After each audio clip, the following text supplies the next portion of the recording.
hilang atau pulang?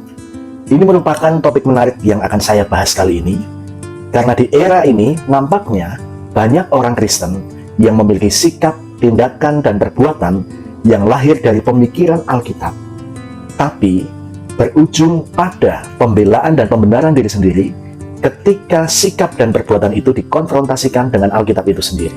Dalam kekristenan, istilah ini sering kita kenal dengan sebutan comotologi, comot ayat sana-sini untuk pembenaran diri sendiri dengan tameng dalil apa kata Yesus. Dalam Injil Lukas, pasal 15, terdapat 3 perumpamaan serupa tapi tak sama. Keserupaan itu dapat kita lihat dari judul setiap perikop yang diberikan oleh Lembaga Alkitab Indonesia. Perumpamaan tentang domba yang hilang, perumpamaan tentang dirham yang hilang, perumpamaan tentang anak yang hilang. Keserupaan itu juga dapat kita lihat di kalimat terakhir yang diucapkan Yesus sebagai penutup di masing-masing perumpamaan.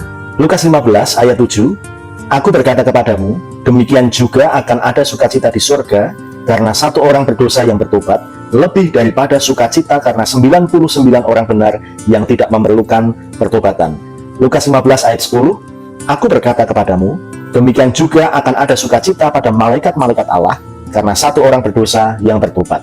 Lukas 15 ayat terakhir atau ayat 32, kita patut bersukacita dan bergembira karena adikmu telah mati dan menjadi hidup kembali, ia telah hilang dan didapat kembali. Ada kalimat kunci yang serupa dan selaras. Satu orang berdosa yang bertobat, ada sukacita pada malaikat Allah karena satu orang berdosa yang bertobat, karena adikmu telah mati dan menjadi hidup kembali. Ketiga kalimat itu menciptakan paradigma bagi orang-orang Kristen di era ini, seolah bahwa Tuhan lebih mengasihi orang yang hilang atau berdosa daripada orang benar. Tuhan lebih memperhatikan orang berdosa yang ada di luar gereja daripada orang benar yang ada di dalam gereja. Paradigma itu terus berkembang, seolah didukung oleh ucapan Yesus bahwa orang sakitlah yang membutuhkan tabib, bukan orang sehat. Bahkan ada juga yang berkata, lebih baik nggak usah datang ke gereja. Ngapain ke gereja? Karena nyatanya orang yang gereja aja hidupnya sama aja, sama-sama munafiknya. Orang Kristen semacam ini menjadikan keberdosaan sebagai privilege untuk mendapatkan kasih Tuhan. Saya sangat setuju bahwa Allah adalah kasih. Allah setia ketika kita tidak setia. Allah tetap setia mengasihi kita sekalipun kita berbuat dosa. Di mata Allah, tidak ada dosa besar atau dosa kecil. Bahkan di zaman kasih karunia Allah yang sangat melimpah ini, dosa sudah ditimpakan kepada anak Allah, yaitu Tuhan Yesus Kristus. Namun demikian, bukan berarti dosa menjadi alasan atau alat sogok untuk Tuhan mengasihi kita. Jika keberdosaan dianggap lebih mulia untuk mendapatkan kasih Tuhan ketimbang kebenaran, maka ini tidak ada bedanya dengan orang-orang Farisi dan ahli-ahli Taurat yang pada waktu itu mendengarkan perumpamaan ini, karena mereka menganggap kehidupan mereka jauh lebih saleh dan benar ketimbang hidup para pemungut cukai. Kemunafikan orang Farisi yang dibalut dengan kebenaran dan kesalehan ritual itu sama korupnya dengan keberdosaan orang-orang Kristen hari-hari ini yang menganggap orang sakitlah yang membutuhkan tabib. Keduanya sama-sama merasa diri benar. Yang satu merasa diri benar karena saleh ritual, yang satunya merasa diri benar karena keberdosaannya. Tidak ada yang benar, keduanya adalah sikap pembenaran diri sendiri.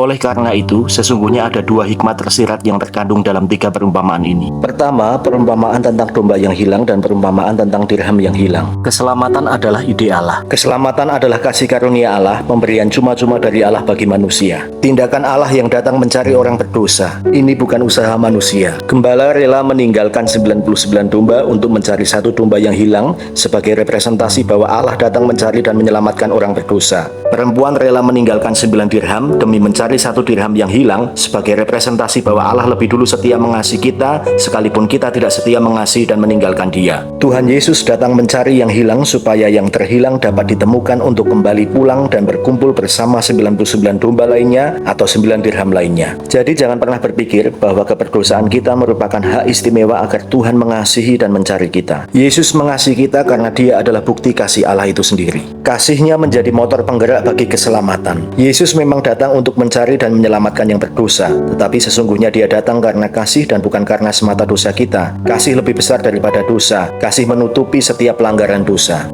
Hikmat kedua terdapat pada perumpamaan tentang anak yang hilang. Pertobatan adalah cerminan iman yang meresponi keselamatan. Pertobatan adalah bukti iman yang menerima pemberian Allah yang cuma-cuma. Keselamatan memang ide dan pemberian Allah gratis. Tetapi jika keselamatan tidak diterima dan diresponi dengan pertobatan, maka keselamatan menjadi hal yang ambigu. Allah memang mencari yang terhilang, tapi jika yang terhilang tidak mau pulang, maka Allah tidak akan memaksa.